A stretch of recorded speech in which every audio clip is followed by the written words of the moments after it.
Bah, faut Et dire que même, pendant quelques siècles, ils en ont cramé à chaque fois. Il y avait un gars qui pensait qu'il voyait quelque chose, il le cramait, donc au bout d'un moment, ça calme.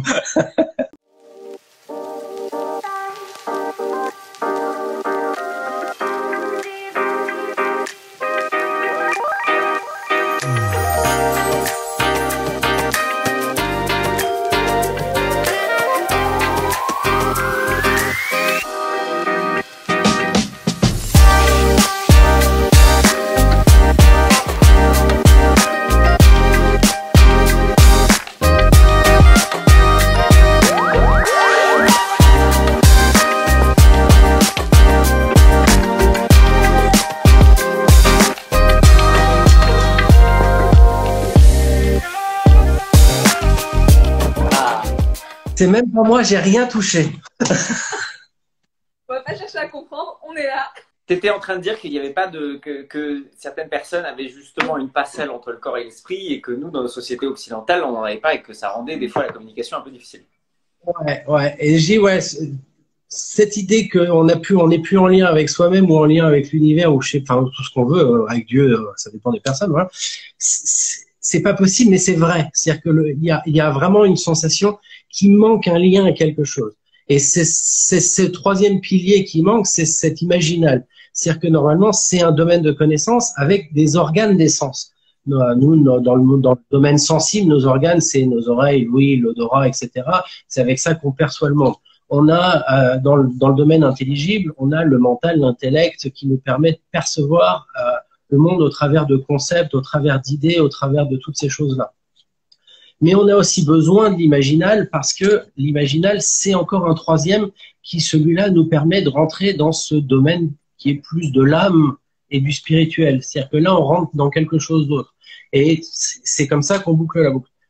Aujourd'hui, dans notre culture, on a tendance à essayer d'aborder le spirituel, toute l'âme, soit avec l'intellect, soit avec le sensible, soit avec le corps, soit avec l'esprit. Ça marche pas. Ça se verrait d'ailleurs si ça marchait vraiment, hein. Mais ça marche pas. C'est-à-dire que on est toujours, on va toujours être coupé de quelque chose parce qu'il va toujours manquer quelque chose.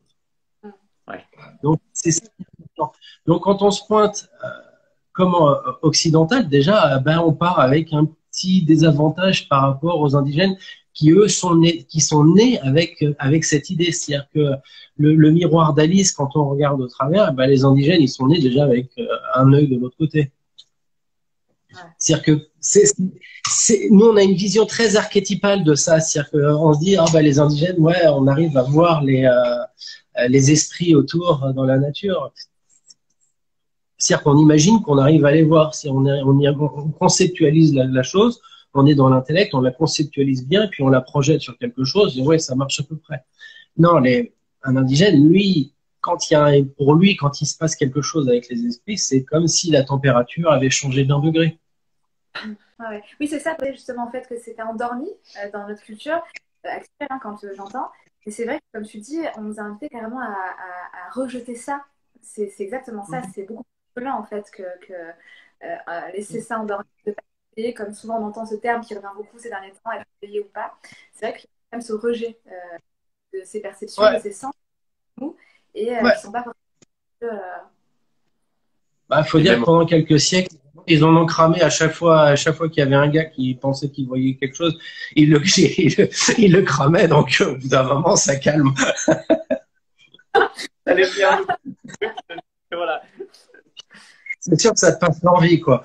Mais ouais, l'idée, elle est là. C'est-à-dire que c'est vraiment, on l'a de toute façon en nous. C'est quelque chose qui est naturel, qu'on peut pas enlever. Mais par contre, on peut perdre la connaissance de ça et essayer systématiquement d'utiliser l'intellect et le mental pour compenser. Donc, on est surentraîné pour faire ça en permanence.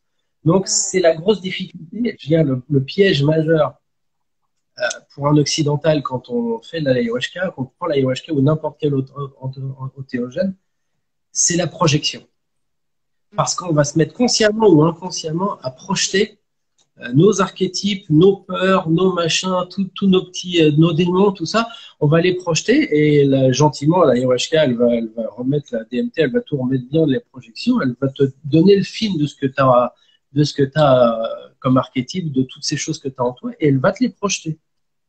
Et le problème, c'est que tu vas les sentir.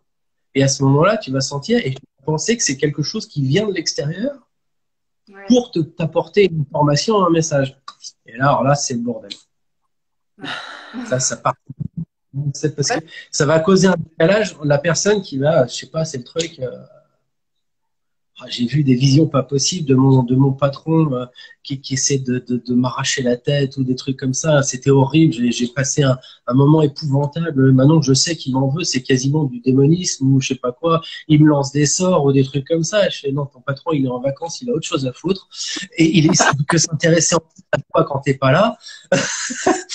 Ça, c'est une projection, par exemple. Ouais, ça, c'est le truc où tu te retrouves à avoir toutes ces visions qui finalement tu te dis ça c'est l'ayahuasca qui montre ça c'est machin. Non, c'est toi. On est toujours pas sorti, on n'est pas encore sorti, c'est toujours là. C'est-à-dire qu'on est toujours à l'intérieur en train de faire le ménage dans l'arrière-boutique parce qu'il y a des cartons qui sont fermés, qui n'auraient pas dû être fermés, il y en a plein. Donc l'ayahuasca, elle les ouvre et ça sort. Mais ça reste de toi. Tu vas les projeter sur l'écran, tu vas les voir, ça va s'intégrer même dans l'imaginal, même quand tu vas très loin, tu es très loin dans l'imaginal, tu les emportes quand même avec toi. Donc c'est jamais éteint. Ce domaine intelligible, ce domaine de connaissance intelligible, il reste avec toi, comme le domaine sensible reste avec toi aussi, exactement comme le domaine imaginal. Mais c'est de faire la part des choses qui est un peu compliqué quand on n'a pas une culture ou une éducation qui va dans ce sens-là. Ouais, souvent, lorsqu'on entend voyage chamanique, on a l'impression qu'on voyage ailleurs, mais au final, on voyage au plus profond de soi. Et c'est pas le ailleurs, il est dedans. Le ailleurs, il est dedans. L'extérieur, il est pas ailleurs, il est dedans l'extérieur. Il n'y a pas. Si on est à tous ces niveaux-là, c'est-à-dire que il n'y a pas d'intérieur, il n'y a pas d'extérieur. Tu vois, c'est les hindous l'ont compris depuis très très longtemps. Ça, c'est entre ce qui est et ce qui n'est pas, mais tout est à l'intérieur puisque de toute façon l'accès se fait par là. C'est là où c'est aussi embêtant, c'est ces personnes qui commencent à être un petit peu trop perchées parce qu'elles finissent par accumuler toujours à chercher les choses à l'extérieur. Donc ah ouais, là j'ai des gens qui viennent de ça, puis là il y a ça. Mais en fait, ils sont en train de chercher ailleurs. Donc jamais ils trouveront ce qu'il y a là. Mais tu as raison, et c'est très important de le dire. C'est bien d'entendre ça, c'est très très bon d'entendre. Et ça dissocie. Ouais, complètement. Complètement. On se retrouve avec de personnes qui sont complètement dissociées. Tu les remets avec l'ayahuasca, c'est terrible parce que l'ayahuasca, ce qu'elle va vouloir toujours faire, c'est de réassocier elle. Ouais. Elle va essayer de réassocier tout, tu vois. Et puis avec la sauce. Donc ça c'est un truc il faut voilà. Si les mecs qui sont pas préparés, plus ils sont dissociés, plus ils essayent de garder les choses comme ça à l'extérieur d'eux parce que ce qui est à l'intérieur c'est trop dur ou parce que on va rechercher ailleurs parce que là c'est pas possible. Ça fait vraiment trop peur. C'est cette idée de l'inconscient freudien dont tout le monde a peur. Dès l'instant où on tape dans l'inconscient, on se dit on va taper là-dedans, on va taper dans les trucs là où c'est noir, où c'est pas beau, où ça colle un peu et tout. Ça. Ils veulent pas, donc ils dissocient. Ouais. Ils vont chercher les choses ailleurs. Ils vont se mettre ailleurs. Et alors là, ils se mettent à projeter encore plus. Et là, c'est le décalage assuré. Parce que le décalage va être d'autant plus important parce que ce qui va revenir vers eux dans ces visions, ça va les dissocier encore un peu plus. Ils vont se dire, je suis marabouté, je suis machin, je suis envoûté, j'ai tout un tas de démons de casseroles. Puis, en fait, non. C'est pareil, les démons, ils sont occupés. Hein. Ouais. Puis tu as l'interprétation aussi que tu en fais. Lecture. Et... non, mais en fait, c'est très drôle, mais c'est tellement vrai au final, c'est plein de sens. Et je pense que c'est tellement bon. C'est ce que j'aime aussi dans ta plume, lorsque j'expliquais un petit peu dans tes livres, je les ai dévorés. Et c'est ce que j'aime, il y a une justesse en fait, et il n'y a pas de nourriture. Tu parles de faits, tu parles de réalité, sans interpréter justement, sans donner, sans enrober les choses, en posant et en mettant des possibilités, des choses. Qu'il y a ça qui est possible et que chacun justement le définit à sa manière et que chacun le vit à sa manière et surtout tu montres un petit peu, tu ouvres ces portes vers ce qu'on rejette comme tu disais très bien tout à l'heure et c'est ça qui est passionnant. Donc, toi, tu préconiserais justement la prise de ces plantes dans quelles circonstances? quelle raison? Alors, il y en a plein qui l'ont fait. Tu vois, ce qui avait passionné, par exemple, Ambre, mon épouse, c'était, elle avait fait un gros travail avec une dame extraordinaire qui avait écrit même des livres après, parce qu'elle elle s'était sortie d'un cancer de l'estomac où elle était condamnée, hein, elle était cuite. Enfin, vraiment, c'était la dernière chance, c'était l'Amazonie, et elle s'en est sortie comme ça. Ah ouais. Alors, ça a dû être d'une violence inouïe, mais elle s'en est sortie quand même. Et donc, elle a écrit tout un tas de livres après. Alors, je ne saurais plus, je repasserai les livres, enfin, je redemande à Ambre le titre, parce que là, ça ne me revient pas en tête. Mais voilà, tu as tout le travail sur le physique, déjà, parce que ça permet de remettre du sens sur certaines choses. C'est-à-dire que les maladies, les mots viennent pour une bonne raison, c'est-à-dire que c'est pas contre nous que les choses se font. Donc, c'est d'arriver à reconnecter avec son corps correctement, mais dans cette trinité. C'est-à-dire que pas si on ne reconnecte pas avec le corps tout seul, c'est-à-dire quand on est dans la peur de la maladie, par exemple, ou dans la souffrance, on a tendance à reconnecter qu'avec le corps. Donc l'ayahuasca, c'est vrai que aide beaucoup dans ce genre de choses. Mais ça aide aussi pour pas mal de gens. Moi, j'avais pas mal de gens qui venaient pour des problèmes de dépression, des problèmes psychologiques divers. Donc, ça leur permettait aussi de remettre un peu de lumière sur certaines choses. Alors, encore une fois, c'est pas drôle. C'est-à-dire que là c'est un des gros avantages. Il faut se rendre compte d'un truc, c'est que normalement, dans l'Amazonie, les indigènes ne prennent pas l'ayahuasca. C'est rare, très rare. Il y en a qui le font une fois dans leur vie, peut-être, ou peut-être même jamais. Parce que Ouais. ce qu'ils font, c'est qu'ils vont voir le chaman prend et lui, il fait le boulot. Okay, et il y a toujours le banc avec les 4-5 personnes qui viennent au milieu de la nuit pour se faire soigner par le chaman quand il y a une cérémonie. Mais nous, on y va. C'est-à-dire qu'on rentre dans cette introspection parce qu'on va chercher justement à aller voir ces démons. Nos démons. Parce que, voilà. Mais c'est, voilà. Donc ça, c'est notre avantage, j'allais dire, d'une certaine manière, c'est qu'on est proactif dans l'idée de vouloir connecter avec nos démons, avec nos difficultés, avec nos parts d'ombre, etc. Mais il faut quand même, de fait, bien réaliser que c'est pas toujours marrant. C'est pas récréatif, hein, c'est pas festif. Hein.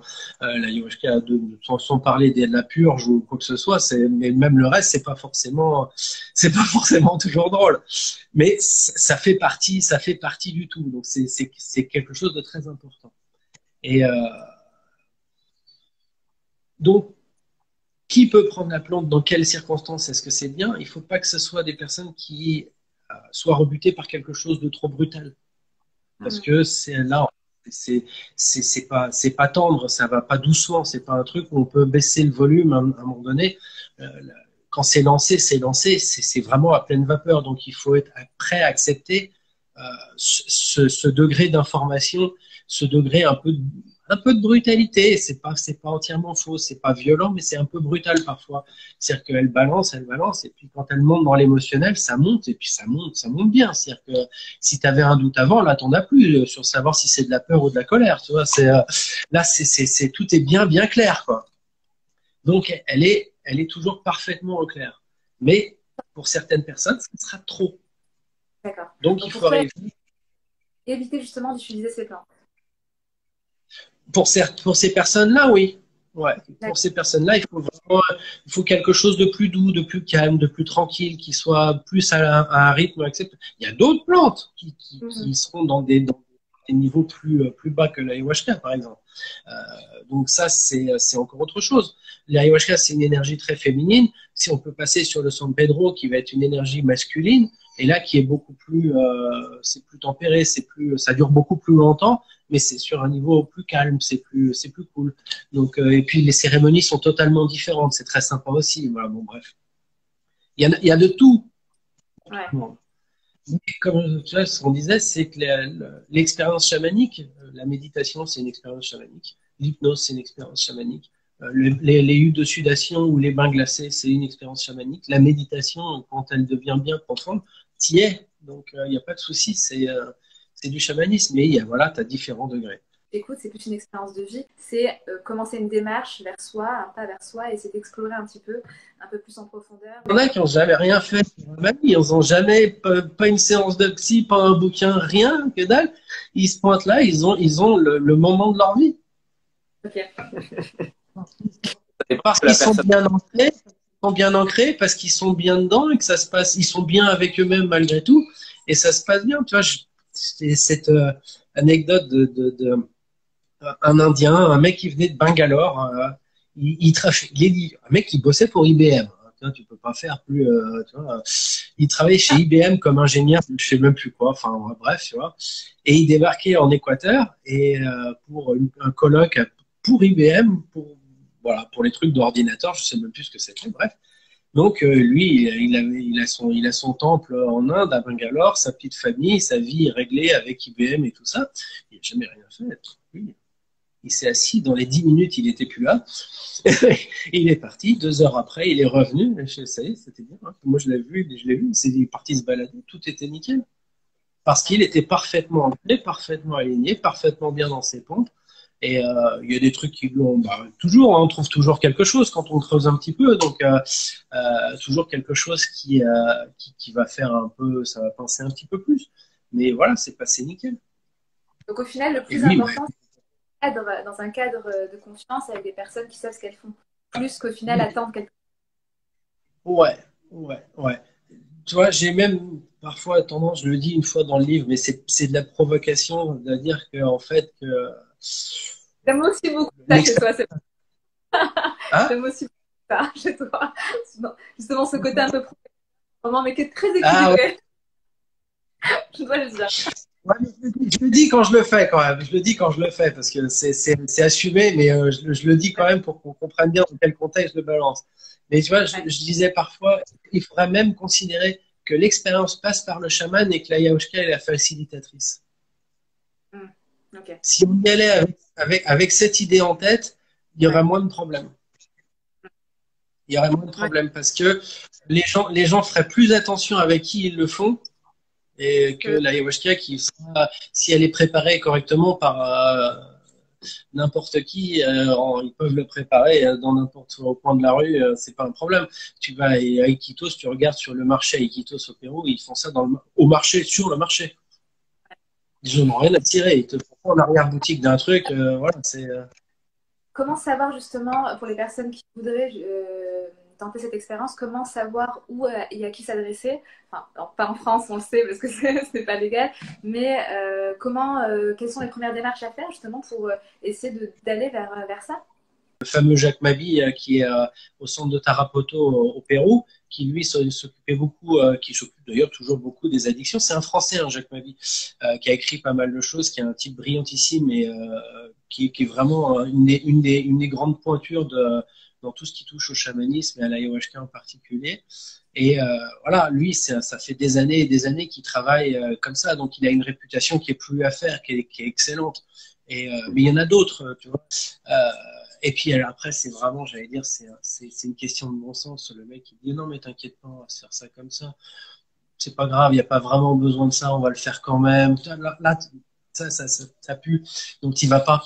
Tu vois ce que je veux dire? Parce que ça va mal se passer. Tu vois, t'es pas en confiance parce que t'es pas sûr déjà que le mec, il a pas l'air d'être sûr de lui déjà. Donc il faut pas.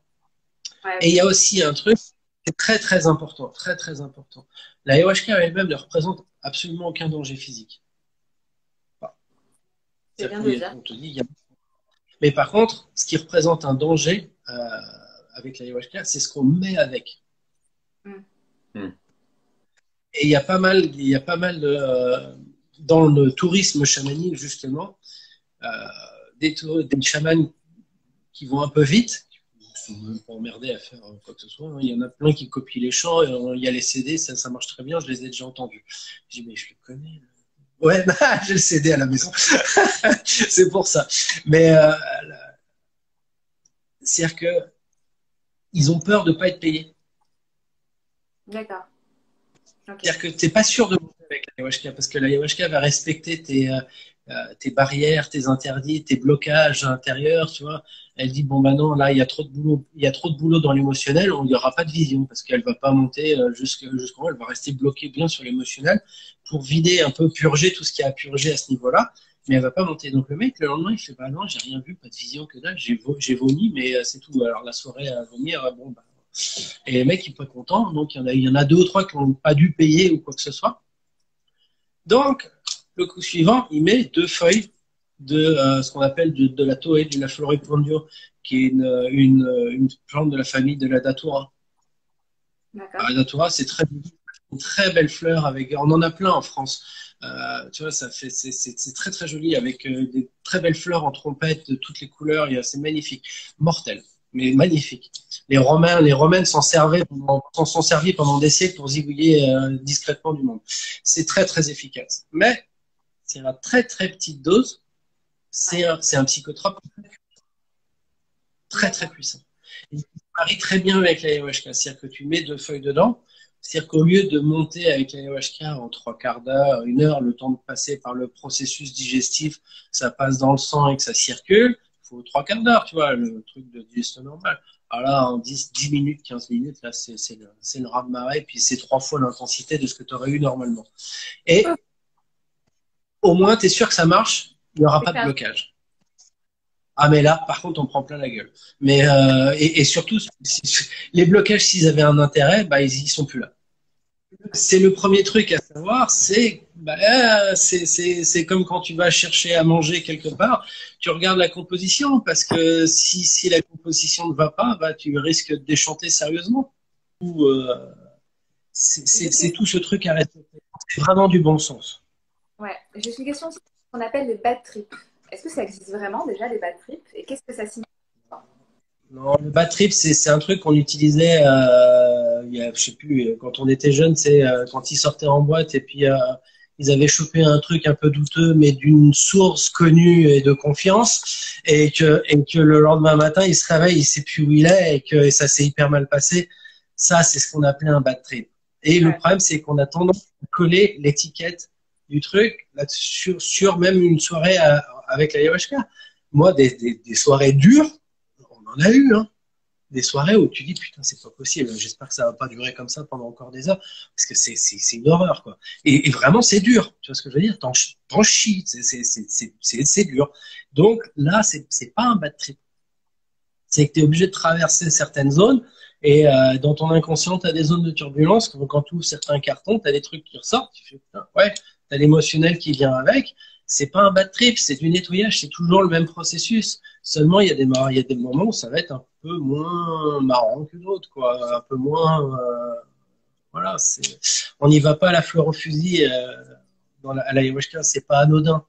C'est vraiment là, quand tu es en méditation, puis tu as un truc, une montée émotionnelle enfin, un truc qui vient comme ça, et tout, bon, bah, tu rouvres les yeux, ça y est, tu te calmes, et puis ça s'arrête. Là, tu peux pas. Tu vois. Et puis les niveaux d'intensité sont très élevés parfois, très très élevés. Donc t'es embarqué de toute façon, et puis il y a des gens qui ont même du mal à se lever, à s'asseoir, parce que t'as le corps, t'as du mal à reprendre contrôle.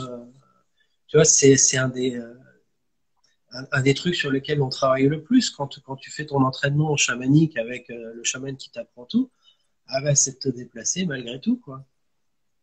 Justement, tu conseillerais, toi, plutôt d'être initié un peu à ça avant de faire sa première cérémonie, qu'on explique justement les possibilités, etc. Ou au contraire, de laisser aux gens la possibilité de découvrir sans attente particulière et d'explorer de cette manière-là? Tu conseillerais quoi? Soyons honnêtes, au final, même si on t'explique, tu n'auras pas idée même de ce que c'est.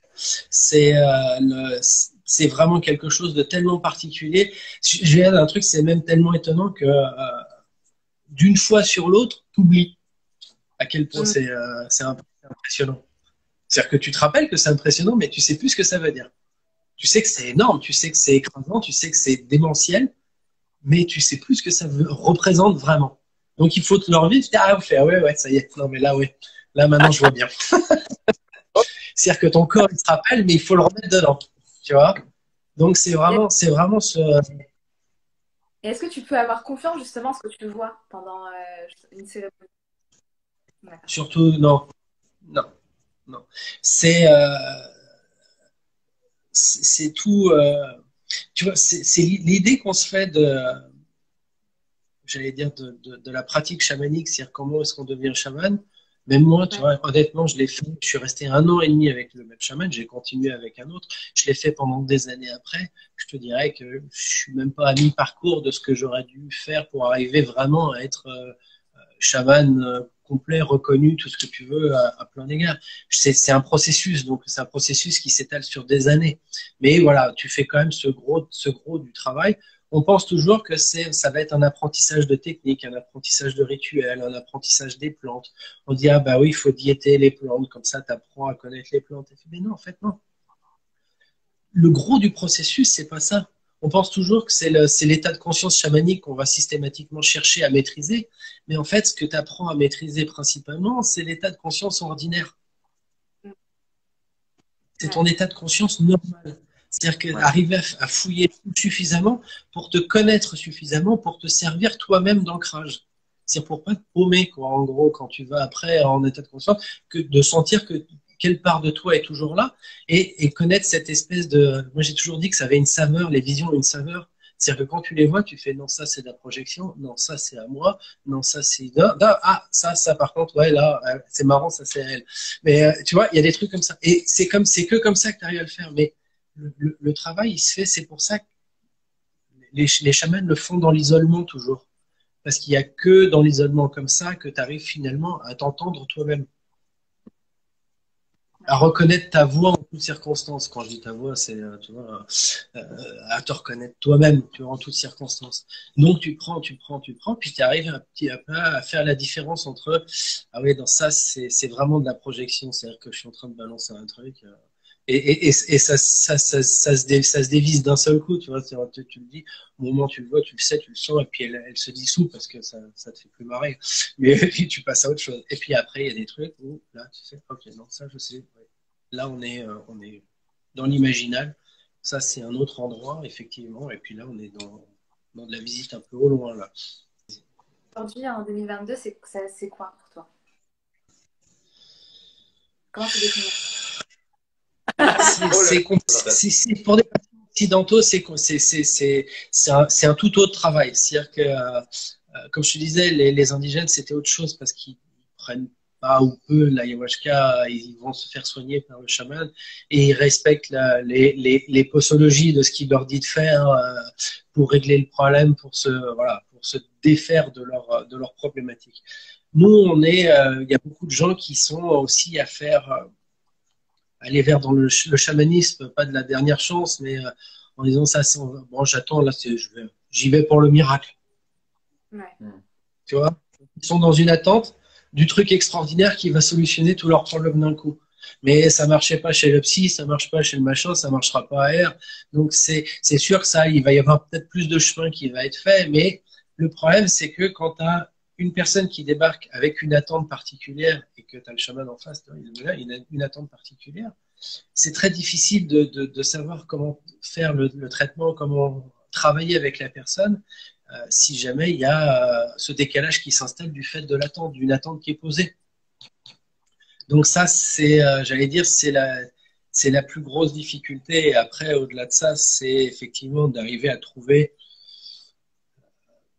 C'est toujours l'alchimie, comme vous disiez tout à l'heure tous les deux là. Tu vois, c'est exactement ça. C'est trouver le juste truc. C'est le juste truc, le juste milieu. C'est-à-dire que un peu trop haut, ben non, c'est perché. Tu vois, Ouais. un peu trop bas, ben non, t'es trop ancré et puis ça va pas. Et là, il faut vraiment réussir à trouver cette espèce d'équilibre où tu te respectes toi-même. Ça devient pas n'importe quoi au bout d'un moment, tu vois. Quand même, tu laisses la porte ouverte à certaines choses, donc il y a une communication qui peut s'installer. Donc, comme tu disais, est-ce qu'on peut faire confiance à ce qu'on voit? Non, tu peux pas. Tu peux pas, parce qu'il faut toujours tout remettre en question. Parce que sinon effectivement, alors là, moi, tu as vu des trucs pas possibles. Pour remettre en question, est-ce que ça te bride pas aussi? Ah ben oui. Ouais. Mais oui. Donc, ouais. Au final, comme tu dis, le fait de trouver le bon équilibre entre tout ça, quoi, qui n'est pas évident. Et c'est toujours la même chose, c'est-à-dire que quand tu te brides, au moins, tu vois, quand tu sais que tu avances, si tu t'avances avec, c'est un léger frein malgré tout, tu vois ce que je veux dire? Et ce léger frein, c'est aussi quelque chose qui te permet de voir venir. La fois suivante où tu recroises le même truc, tu sauras exactement à quoi t'en tenir. Tu peux lâcher les freins, tu vois, tu peux peut-être plus besoin d'être bridé parce que tu connais, tu sais, ok, non, ça j'ai vu, là je sais que je ne les connais pas la dernière fois, ou alors tu réajustes un peu et puis voilà. Donc c'est vraiment c'est vraiment toute cette alchimie justement entre le corps, entre l'esprit et cet imaginal, et d'arriver à avoir ce triangle parfaitement bien posé, équilibré dans les trois, c'est-à-dire que tu n'es pas en train toujours d'utiliser le mental pour expliquer ce qui se passe dans le corps, pour expliquer ce qui se passe dans l'imaginaire et tout ça, parce que sinon, tu n'en sors pas. La plupart des synchronicités subjectives qu'on fait, tu sais, où, je disais l'exemple marrant, tu croises un cerf, une biche dans la forêt, tu vois, oh, c'est marrant, j'ai rêvé d'une biche hier soir. Ça doit être mon animal totem. Bon, bah ça, c'est une synchronicité. Non, c'est juste parce que les biches, il y en a dans le coin, quoi, tu vois. Puis c'est comme ça. Et peut-être que si tu en croises 25 dans la journée, peut-être que là, ouais, il y a peut-être un message. Il y a peut-être un message en particulier. Sinon, c'est un lâcher d'un chasseur ou un truc comme ça, j'en sais rien.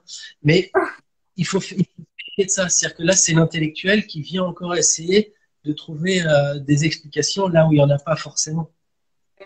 D'accord. Et tu disais, la personne qui vient avec une attente, justement, si le chaman doit travailler avec ça, c'est pas forcément ce qu'il y a de mieux. Donc, qu'est-ce que tu recommandes à quelqu'un qui veut essayer de ne pas avoir d'attente du tout et de se dire, bon, bah, je vais le faire, il y a des choses qui vont travailler? Alors, c'est très simple. Dès l'instant où tu as une attente, tu le sais hein, que tu as une attente que tu places à l'extérieur de toi, ouais. Tu vas être déçu. Tu prends un risque énorme d'être déçu. Tu peux pas contrôler les autres. Tu peux pas contrôler ce qui va se passer, comment ça va se passer, dans quelles circonstances. Tu peux rien contrôler. Donc, tu es en train de placer des attentes pour des trucs importants, tu vois, à l'extérieur de toi, sur des choses que tu peux absolument pas anticiper, contrôler, ni même savoir ce que tu vas pouvoir rencontrer. Donc, il y a des gens, ils se retrouvent déçus parce qu'ils n'ont pas eu de vision. Tu as le chaman qui fait, mais t'as vomi toute la nuit, t'as pleuré toute la nuit, t'as crié toute la nuit. La soirée, elle est réussie, c'était génial, c'était parfait. Le mec, ouais, mais j'attendais d'avoir les visions pour comprendre, machin. Fait, putain, mais c'est-à-dire que ça y est, il est passé à côté du plus important. Ouais. Et quotidienne, ça marche aussi. Tu places des attentes sur des choses, tu vas être déçu parce que tu les as placées à l'extérieur de toi. Tu vas chercher les messages dans les astres. Ne sois pas étonné si le message il est un peu bancal en arrivant, ça règle rien. Ouais, complètement. Non, mais c'est important. On a des attentes, c'est ça. C'est au final, tu viens pour vivre quelque chose, pour explorer, mais pas pour arriver à quelque chose de précis, pour découvrir plus que quelque chose de précis que tu attends. Et j'aimerais que tu nous donnes justement, pour que ça permet aussi aux personnes qui ne connaissent pas du tout ce milieu-là et ces expériences-là, quelle a été ta plus belle expérience dans ce domaine-là et la moins cool, la pire, pour un peu, voilà, justement, mettre des mots, tes souvenirs là-dessus pour pouvoir apporter des couleurs supplémentaires à tout ça. C'était la même. Ah, ok. La meilleure, c'est la même. Okay. Ouais, c'est même celle où c'est celle qui m'a poussé à écrire l'autre bouquin, l'Apologie de l'amour. Ah ouais, super bouquin que je recommande à fond. D'ailleurs, c'est pareil. Ouais. J'en parlerai à la fin. Le dernier chapitre, c'est cette expérience-là. Ok, d'accord. Okay. Et je l'ai écrit avant d'écrire le bouquin pour pas risquer d'influencer la manière dont je l'écris, donc je l'ai écrit avant. Et ensuite, j'ai écrit le reste du bouquin. Mais ouais, c'est celle-là. Celle-là, parce qu'elle m'a suivi pendant des années, parce que ça a été un chambardement total derrière, parce qu'il faut l'encaisser. C'était quasiment le truc amusant où je suis allé voir après le chaman avec qui je travaillais régulièrement. Je suis quand même, j'ai du mal à revérifier. Et ça y est, était mort. Et je suis, c'était bien de me prévenir avant. C'était vraiment le truc. Que de toute façon, tu coupes pas, tu passes à ce truc-là à un moment donné. Mais en fait, ils te préviennent jamais avant. Bref, voilà. Donc, ça l'avait fait beaucoup marrer, moi moins, mais voilà. Mais effectivement, ouais, c'était la plus la plus intéressante, la plus profonde, la plus intense, la plus ouais, c'est celle qui m'a crevé tous les plafonds que j'aurais pas dû crever. Moi, je dis j'aurais pas dû, si évidemment, puisque je l'ai fait, c'est que je devais le faire. Quand je dis j'aurais pas dû, c'était pas voilà, on se fait engueuler après quand on crève certains. Quand ça va un peu trop vite. À chaque fois, je disais que c'était pas de ma faute, mais va leur dire ça. Ils sont pas, voilà, non, pas d'accord. Mais ouais, c'était intéressant. Et vraiment, tu vois, pour le coup, c'est né d'un accident. C'est-à-dire que j'avais toujours en Équateur, je préparais toujours l'ayahuasca moi-même avec les plantes sur place, etc. Toujours à faire attention. Et je me faisais aider pour aller chercher, parce que c'est des lianes, donc il faut monter l'échelle. Moi, j'allais chercher les trucs, tu vois, il y a quand même un peu de... Voilà. Et un des types qui travaillait avec moi, je lui ai dit, tiens, prends la balance et j'ai coupé, elle est déjà coupée, posée par terre, la ayahuasca, donc tu la mets dans le sac et tu pèses, tu sais, c'est les balances de marché, tu sais, celles qui sont à l'ancienne, tu pèses le truc en dessous et puis tu relèves, tu me dis combien il y a de poids exactement avant qu'on commence à écraser tout et faire la préparation. Et puis moi, je note toujours comme ça, parce que je le faisais, je suis un vrai cartésien, je le fais à la méthode scientifique, c'est-à-dire je sais exactement le poids de temps, le poids de machin, etc., la quantité d'eau, et parce que ça m'amuse déjà.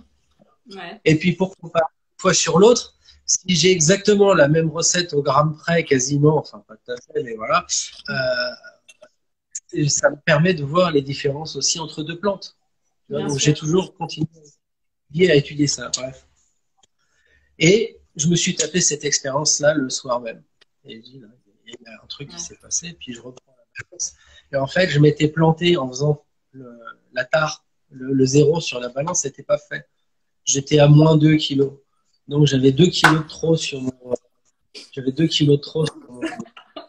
Ouais. Ouais. Et tu vois, c'est tout le problème de faire sa popote dans la cuisine quand on a acheté de l'ayahuasca, je sais pas où, je sais pas comment. Ouais, c'est que et que tu l'as cuit un poil de trop, ah bah tu vas être bien.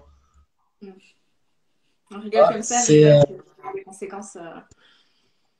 Ça nécessite un petit peu de doigté, de pas trop déconner, savoir quelle quantité tu mets de DMT en disant bah, on va en mettre tout ce qu'on veut parce que comme ça on va avoir plus de vision. Ouais, mais pas que. Donc ça va, si tu risques de passer un seul quart d'heure aussi. Donc c'est pas forcément une bonne idée. Ça peut devenir, au bout d'un moment, ça peut devenir évidemment contre-productif. C'est-à-dire que la personne, si elle est totalement prise de terreur, etc., bon, c'est important aussi parce qu'il y a besoin qu'elle sorte. Mais au bout d'un moment, il faut quand même que ça soit un peu raisonnable parce que sinon, elle n'arrive plus à travailler avec. J'ai vu qu'il y avait quelques questions qui étaient posées sur le live. Franchement, regardez, on est passionné par ce que tu dis, on ne s'est pas trop arrêté sur les questions. Comment éviter les projections? C'était la première question. On peut pas. Essaye d'arrêter. Bah ouais, mais en même temps, c'est ça, ce que tu expliquais un peu tout à l'heure. Ouais. On est câblé pour les faire. On est câblé pour les faire. C'est-à-dire que quand tu vois quelqu'un qui te regarde bizarrement, tu vas faire une projection parce que tu vas essayer de penser ce que la personne est en train de penser. Et donc la projection, dès l'instant où tu vois, tu es en train d'interpréter et tu es en train d'essayer de savoir ce qui se passe. Donc tu fais avec ce que tu as en toi d'informations et d'expérience pour essayer d'expliquer ce que tu as en face de toi. Le problème, c'est que quand tu es dans l'expérience chamanique comme ça, tu es en train d'essayer d'utiliser l'intelligible ou le sensible pour expliquer l'imaginal. Ouais. Tout est dit dans cette phrase. Donc, tu vas faire des projections parce que tu vas dire, ah ben là, le gros truc rouge là qui est énorme et qui a l'air en feu, etc., ça doit être un démon. D'accord. Donc, tu vas monter ton émotionnel avec un truc pareil, alors que le truc, c'est juste un truc rouge qui a l'air d'être en feu. Quoi. Ouais. Donc, tu vas caler des projections systématiquement parce que ton cerveau essaie de comprendre son environnement et là, il se retrouve dans un environnement qui comprend pas parce que ça défie toutes ces lois, toutes ces connaissances, toutes ces expériences passées. Voilà, il comprend plus rien, quoi. Donc, il essaie d'interpréter en fonction. C'est un peu un mode survie du cerveau, au final, de se dire, j'essaie justement de mettre un côté rationnel à ce qui se passe, alors que c'est tout sauf rationnel, comme on l'entend. Mais ça, c'est l'individu qui essaie de travailler. Parce qu'il part pas, il reste là. Tu vois, c'est ce que j'explique aussi pas mal dans le bouquin, c'est qu'on pense toujours qu'on est dans un état de conscience modifié. Non, on n'est pas dans un état de conscience modifié. C'est-à-dire qu'on a notre conscience ordinaire et on a notre conscience chamanique. Mais normalement, voilà, notre état de conscience chamanique, c'est un petit machin là, comme ça. Il est là, toujours un petit peu, un peu plus haut quand on rêve. Tu vois, quand on est en hypnose, machin, et puis tout d'un coup, tu prends l'ayahuasca, il va se passer ça. Mais les deux sont toujours là. C'est-à-dire que il y a un moment donné où tu as la conscience qui commence à. Et là, il est plus là. Mais bon. Mais quand même. C'est le truc. Et c'est ça qui fait peur aux gens. Parce que ça, quand tu as la conscience qui est engagée, tu penses que tu vas faire le contrôle. Et ce qui est assez amusant, c'est que en fait, tu l'as jamais eu. D'accord, tu n'as jamais eu le contrôle. Ouais, bon. Ouais, complètement. Et le truc, c'est aussi, souvent on entend et on voit autour de nous, et c'est pour ça que je veux parler justement de ce côté un petit peu culturel, mais quand tu parles d'interprétation, il y a beaucoup de personnes qui vivent ce genre d'expérience et qui te disent, voilà, j'ai vécu ça dans une autre vie, je sais que je suis un tel, toi tu es un tel, enfin, d'interpréter justement avec un côté rationnel, comme on l'entend, et ce que tu nous dis aujourd'hui, qui est hyper intéressant, qui moi, enfin, voilà, je suis totalement d'accord avec ça, et j'embrasse ce que tu dis, c'est en fait non, tout ce que tu vois, tu le vois, tu peux pas croire forcément ce que tu vois, avance et puis essaye de vivre tout simplement l'instant sans accrocher des choses dessus, quoi. On s'en fout. On s'en fout vraiment. C'est-à-dire que le principe même de la vie antérieure, okay, la vie antérieure, elle est antérieure. Okay, tu viens dans celle-là avec des cartes qui te sont distribuées, avec des casseroles, avec tout un machin de trucs à régler. Tu as des choses à régler, ok, mais c'est dans cette vie-là que tu vas les régler. Ça sert à rien de savoir que au XVIe siècle, c'est pour ça que t'aimes pas le show maintenant, c'est parce qu'on t'a cramé, t'étais une sorcière. Tu vois, au bout d'un moment, ça te sert à quoi? Ça te sert à rien, puisque toutes les cartes te sont données dans cette vie-là pour régler ces problématiques de vie antérieure ou quoi que ce soit, pour pouvoir avancer. Si tu reviens en arrière, tu vas pas avancer. Ouais, complètement. Si tu regardes toujours en arrière à chaque fois ce qui a été fait avant, déjà tu risques de réancrer ce que tu avais peut-être potentiellement dépassé avant. Ouais, c'est ça. Et tu te focalises pas pour te débarrasser de ton bordel actuel. Donc tu n'avances plus. Ouais. Donc non, on s'en fout. Faut, éviter de se retourner, juste essayer d'avancer tout simplement et de vivre l'instant. C'est ça. Le simple principe, c'est d'avancer. C'est-à-dire que on a des cartes avec des casseroles. Et bien, ces casseroles, il faut en faire quelque chose. Mais de les remettre à l'extérieur de nous en disant, bah ouais, non, mais c'est à cause de. J'ai une vie antérieure en Égypte antique, ou je sais pas. La faute. Non, mais c'est ça, c'est tellement ça. Mais c'est bon d'entendre ça, justement. Ouais. Donc, ouais, non, il faut pas. Parce que déjà, la plupart du temps, c'est-à-dire que déjà, que tu t'occupes de ta généalogie avec ce qui s'est passé avec tes parents et tes grands-parents, déjà, tu as toutes les informations dont tu as besoin pour vivre cette vie actuelle. Effectivement, c'est là où il y a toutes on parle toujours des casseroles, ces cartes qui sont distribuées dans l'empreinte de naissance. Et on parle toujours de celles qui sont difficiles parce qu'on ne va pas se plaindre des autres, hein, on va être logique, hein, on n'essaye pas de régler celles qui vont bien, on essaye de régler celles qui ne vont pas bien. Donc c'est toujours la même chose. Donc on s'occupe de celles-là maintenant, parce que c'est dans ce contexte-là qu'elles sont importantes. Dans le contexte de cette vie-là, pourquoi est-ce qu'on a atterri dans cette vie-là? Parce qu'on a quelque chose à régler dedans. Et parce que le contexte dans lequel on est maintenant, c'est celui qui sera propice ou pas à ce qu'on dépasse et qu'on avance un peu plus loin pour le tour d'après. C'est la question qui Donc, comment faire la distinction? J'imagine que c'est la même personne qui a posé entre la projection et la réalité, ou un truc qu'on a travaillé ou quelque chose comme ça, j'imagine. C'est tout l'intérêt, justement, c'est ce que je dis. Quand tu apprends à te connaître et ces projections et cette réalité, ta réalité, c'est tes projections. Tout ce que tu imagines dans ta tête, c'est ta réalité. Ta réalité, elle est entièrement subjective. Parce qu'on n'a pas deux manières, il n'y a pas deux personnes qui perçoivent la réalité de la même manière. Donc la réalité, ça n'existe pas. Donc c'est tout le principe. Et puis tu l'appliques aussi dans la vie de tous les jours, comme tu disais, une même scène, exactement la même scène avec 10 personnes autour. Elle va être vécue de 10 manières différentes et vue de 10 manières différentes. Donc au final, c'est juste un peu du bon sens que tu dis et c'est bien de se rappeler à ça. Il y en a un que ça va faire rigoler et l'autre qui sera traumatisé à vie. Ouais. Non, mais c'est vrai. C'est que comme il n'y a pas de bien ou de mal, c'est une question aussi de... C'est pas les mêmes cartes. Ouais. Il y a des personnes qui vont être plus sensibles à l'abandon, plus sensibles au rejet, plus sensibles à autre chose. Donc ça dépend de leur histoire de vie, etc. Donc de toutes ces cartes qui sont venues. Donc là, c'est sûr que dans ces cas-là, elles vont se mettre, celles qui sont sensibles au rejet, bah, leur cerveau, il va faire en sorte qu'elles fassent front au rejet en permanence, jusqu'à ce qu'elles comprennent comment ne plus être emmerdées par le rejet. Et c'est aussi ça.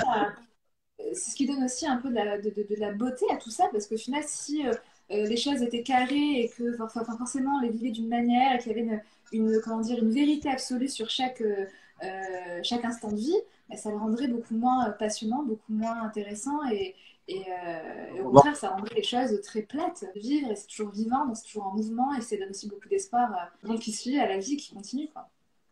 Je voyais la question aussi, là, je la voyais, je l'ai vu passer. Peut-on préparer l'ayahuasca dans les règles de l'art aussi en France ou en Suisse? Alors non, t'as pas le droit. Voilà, ça c'est fait. Après, je sais même. Voilà, ça c'est dit. Non, et l'autre question, c'était pensez-vous vraiment que les gens viennent sans attente? La question est, quelle est l'attente? Pensez-vous vraiment que les gens viennent sans attente? Mais tu en auras toujours des attentes. Ouais. Le problème, c'est que si tu commences à les placer sur toi-même et pas sur l'extérieur, là, ça va marcher. C'est ça. Ouais, c'est ça. C'est exactement où tu portes justement ces attentes-là. C'est pas de savoir de pas devenir sans attente, c'est d'arrêter de mettre tes attentes sur. Mais même dans la vie quotidienne, j'espère qu'aujourd'hui il va. J'espère qu'il va remarquer que. Non, il va pas remarquer que, parce qu'il n'y a pas de raison qu'il remarque quoi que ce soit si tu lui dis pas, quoi. J'espère j'espère que mon mec aura enfin une bonne attention quand je vais rentrer, qu'il aura fait ça. Aucune chance.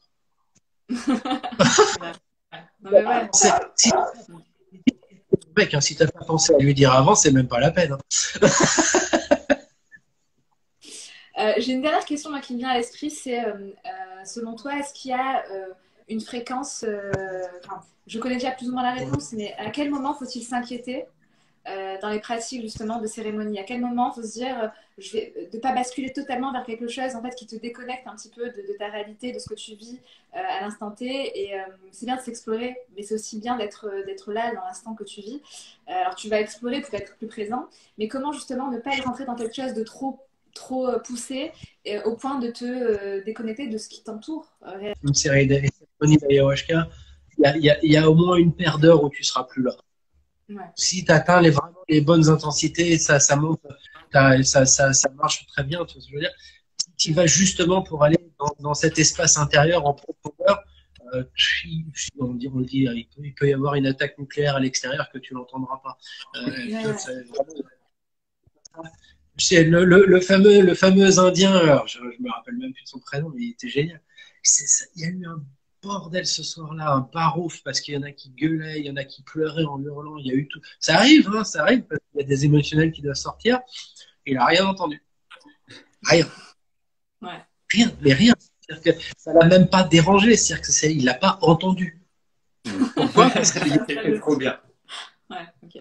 Il était dans son truc, il était tellement bien, il a voyagé, il a vu tout ce qu'il voulait voir, il a été, il a fait le voyage qu'il voulait voir. Donc oui, non, c'est le truc, c'est vraiment que tu veux effectivement déconnecter pour déconnecter justement de cet intelligible, de ce mental en permanence, tu vois, pour qu'il s'apaise enfin et que ces choses-là, tu vas toujours sentir. Que ça soit marrant, non, tu peux pas forcément toujours. Parce que on va être honnête, tu regardes, tu fais 2 minutes le tour dans ta tête et en 2 minutes, tu fais 3-4 trucs, c'est pas bien joli et que ça c'est un peu difficile. Donc tu sais que ça, quand tu vas devoir te farcir, ça va pas être marrant. Ouais. Tu le sais. Donc il n'y a pas trop de fréquence au final en termes de cérémonie et d'expérience, c'est plus d'y aller au feeling et en essayant d'écouter cet instinct. Et surtout, pas multiplier, tu vois, c'est des quantités phénoménales d'informations que tu dois enquiller en l'espace d'une nuit. Donc, généralement, il te faut des semaines pour que ça retombe, il y a des trucs qui reviennent parfois après, on s'entend une odeur, et puis tout d'un coup, tu as, la mémoire de ce que tu as vu ce soir-là qui remonte d'un seul coup, ou au travers d'un rêve, mais ça peut prendre des semaines ou des mois. Donc, il y a des fois où il faut respecter un peu un certain temps tu vois, ce qu'on ne recommande pas trop, normalement, tu peux en faire 2, peut-être 3 d'affilée si la première n'a pas marché, par exemple, tu vois. Et après, moi, je recommande de couper en 2 et d'aller se balader, d'aller à la plage, d'aller faire visiter le pays, machin, puis tu reviens dans 3-4 semaines, 3 semaines, un truc, et tu refais une deuxième session, pourquoi pas. Mais de laisser ce temps entre les deux pour vivre avec le changement, vivre avec ce que tu as. Mais vivre au quotidien avec l'expérience au quotidien. C'est que ça, sinon, ça reste encore une fois là-dedans. Et puis, au bout de 2 jours, ça va passer il y a les 3/4 qui vont passer à la trappe parce que tu es en train d'en remettre par-dessus, t'en remets par-dessus, t'en remets par-dessus, et que tu sais plus où t'en es, et puis tu sais plus tout ce qui se passe, quoi, parce que c'est trop d'informations, tu finis par trouver l'information. À chaque fois que tu parles, Sébastien, j'ai envie de prendre et de noter des citations. c'est des citations en permanence. Du coup, on avait encore une dernière question. Attends, parce qu'il y avait quand elle demandait quand même savoir si tu peux préparer en France ou en Suisse comme n'importe où. Ah oui, ouais. Là, on retombe sur une notion de chimie et de biologie, donc de biochimie. Si tu mélanges des plantes ensemble, tu auras les molécules des plantes exactement comme n'importe où ailleurs. Le contexte, après, c'est que tu le fasses au milieu de la forêt amazonienne ou au milieu de la forêt de Fontainebleau. Qu'il est bon et qu'il y a tout qui est bon et que tu auras une expérience qui sera bonne. Tu vois, en Équateur, tu as beaucoup de chamans qui prennent à Quito, à 3000 mètres d'altitude. Tu n'es pas du tout dans c'est même pas la même culture. Tu vois, on n'est même plus dans le même truc. L'ayahuasca ne pousse pas à ces hauteurs-là. Donc, ça revient exactement, mais c'est parfaitement normal. Tu vois, par exemple, tu as tout le Brésil, tout le bassin ouest amazonien. Ça, c'est le meilleur exemple. Le bassin ouest amazonien, le bassin est amazonien, côté Brésil, n'a jamais eu d'ayahuasca. Ça poussait que dans le bassin ouest, normalement. Ça a été importé par les producteurs de caoutchouc qui l'ont emmené petit à petit, qui ont élaboré les huiles du Santo Daime après au début 20e, où ils utilisaient l'ayahuasca. Mais à la limite, si tu veux que tu le fasses en Suisse ou que tu le fasses au Brésil, il n'y a pas plus de légitimité, puisque dans les 2 cas, la plante n'a jamais existé là-bas, et même culturellement, ils ne l'avaient pas. Donc, c'est... Comme tu disais tout à l'heure si bien, au final, le plus important, c'est surtout avec qui tu fais ça et comment la manière dont c'est mené, et ton chaman, au final, c'est ça qui prime sur tout le reste. C'est ça, ouais. Et c'est même, tu vois, tu peux le faire avec un accompagnement, mais il faut quelqu'un qui connaisse le chemin, quoi. Tu vois, tu pars pas en randonnée sans carte, sans guide, sans rien. Donc, c'est pareil. Si tu te paumes, tu risques de passer un sale quart d'heure. Tu vas retrouver ton chemin parce que en France, tu te paumes jamais longtemps. Mais avec la ayahuasca, tu peux quand même te paumer. Ouais, ça peut être dur. Ouais. C'est la seule cette détresse psychologique de la personne qui revient en décalage psychologique complet.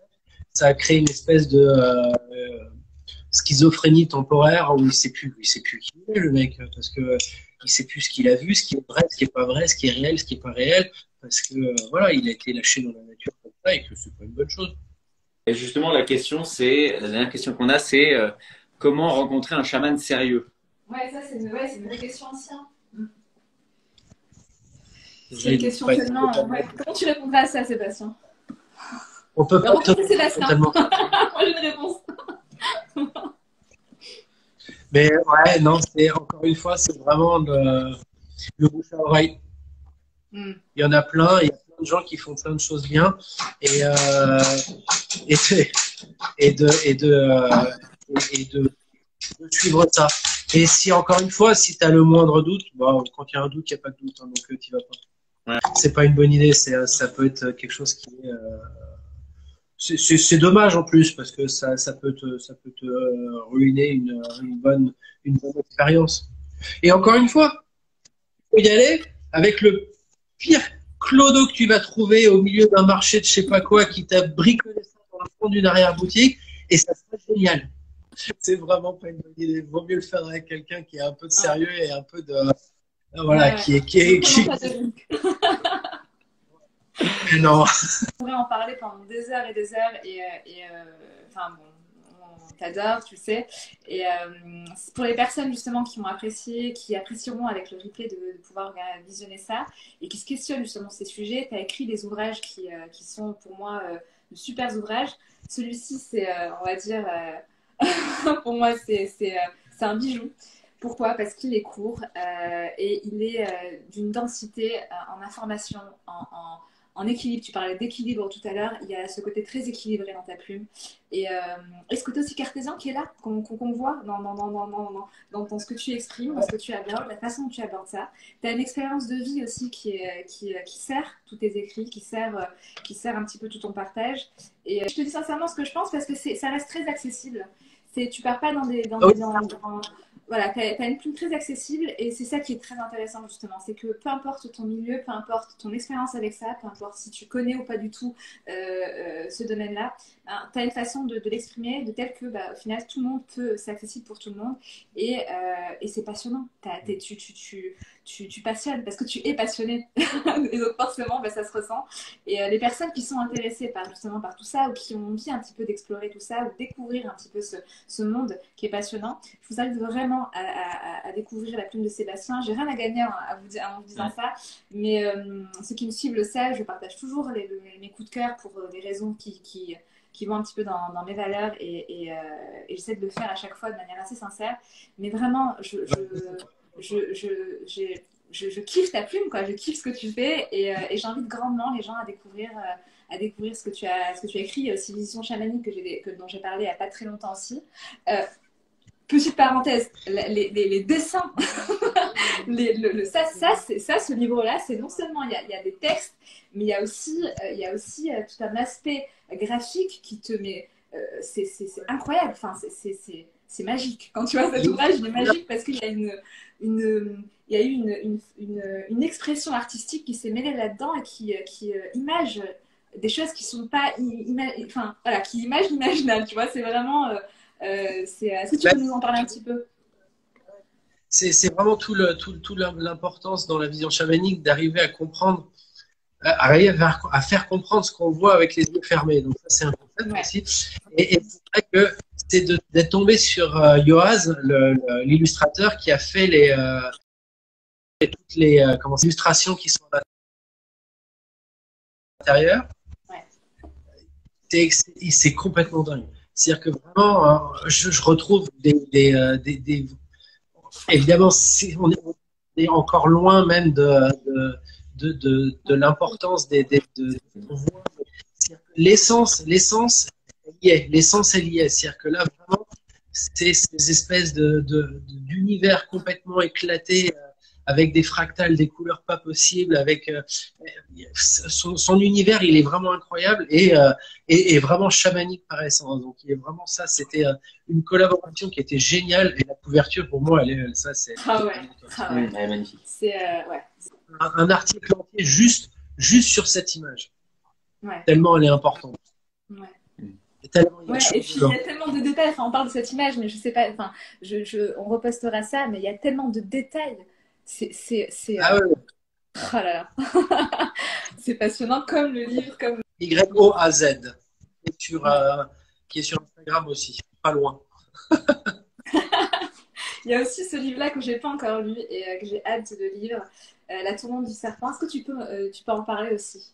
Parce que là, on est dans un autre registre là.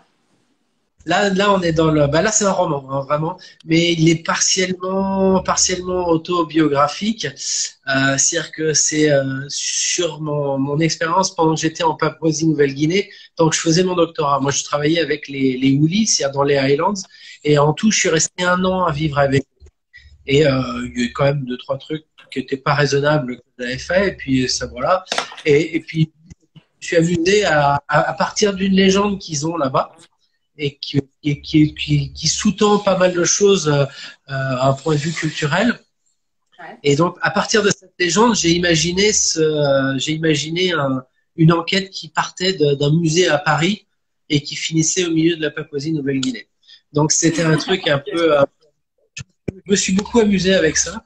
Et donc, là, ils l'ont fait Daniel il y a 6-8 mois.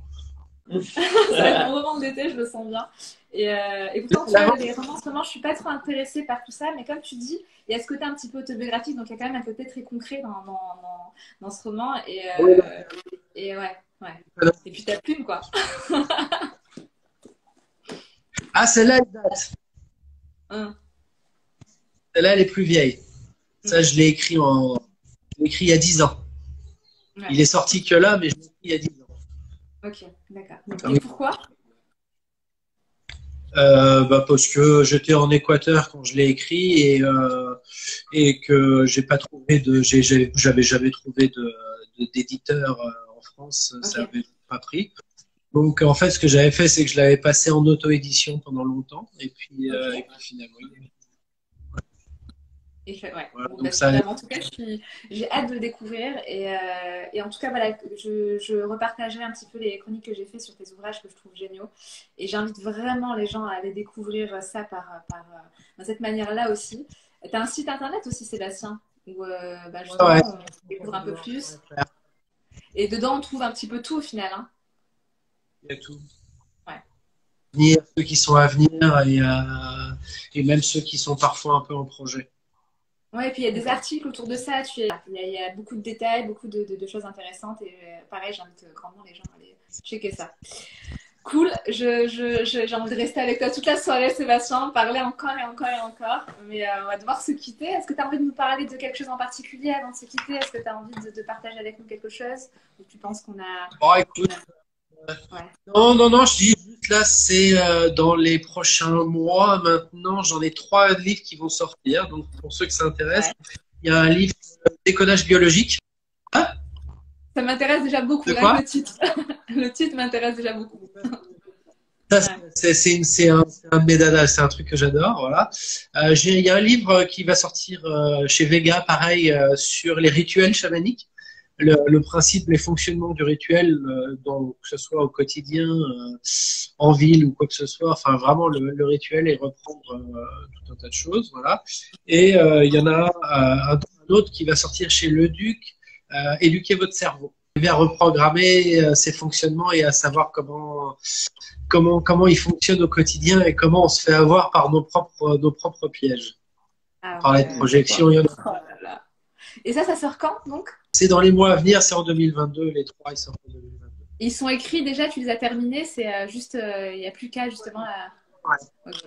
Il y a longtemps. Quand tu as un bouquin qui sort en librairie, c'est qu'il est déjà écrit depuis auparavant. Allez checker le site à Sébastien qui est très complet où il y a tous ces événements, toutes ces prochaines sorties. Vous avez dû vous rendre compte à quel point il est passionnant. En tout cas, nous passionne. Et puis, on a hâte de découvrir tes prochains ouvrages. Et je le dis vraiment sincèrement, c'est à chaque fois un plaisir immense de te lire. Et j'ai hâte. Et surtout, vu les thématiques que tu vas aborder, ça m'excite encore plus. C'est super, merci beaucoup. En tout cas, c'était très sympa. Merci, Sébastien. Merci à toi pour ce moment, merci pour tes partages. Ouais, c'était génial, vraiment très intéressant, très instructif. Je pense que les personnes qui vont écouter, qui écouteront ça, super. Avec plaisir. On dit à je vous souhaite une excellente et à tout le monde. Ouais, belle soirée et puis à très vite. À très vite. Allez. Ciao.